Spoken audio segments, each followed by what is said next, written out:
This is Susev, counting all the clouds of common sense. Reports from the Miami Herald and Fox News say President Trump gave President Maduro a final ultimatum during a private call on November 28, shaking all of Venezuela. President Trump insisted there would be no further delays or talks, reportedly demanding President Maduro sign and go into exile immediately.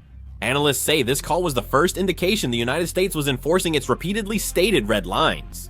President Maduro seemed to buy time by changing the schedule. He reportedly sought a full international pardon for himself and associates over corruption, human rights abuses, and crackdowns, and requested to keep military command for a period after stepping down. The Miami Herald says this approach mirrors how the Ortega brothers kept power after the Chamorro government fell in Nicaragua in 1991, attempting to apply the Cuban model, where Cuba governed through proxies, directly to Venezuela. The Maduro regime tried to secure its survival and future power, but the United States quickly rejected this and set a firm boundary. The United States mainly objected to the resignation schedule. The United States insisted on Maduro's immediate resignation as a non-negotiable condition. Venezuela said it would keep the presidency for at least 3 more years by adjusting the schedule, then step down gradually.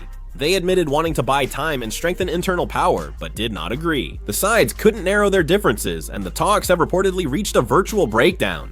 President Trump then called for a total closure of Venezuela's airspace, and the situation quickly deteriorated. Airspace control is more than sanctions. It effectively seals the country. The Maduro regime saw it as a sudden, unexpected external siege. After the announcement, President Maduro tried to call President Trump to resume talks, but the United States did not respond. The United States saw this as Maduro rejecting the ultimatum and reportedly began follow-up actions. There is growing analysis that the current mood in the United States is that negotiations are over and only action remains. The situation is developing very rapidly right now.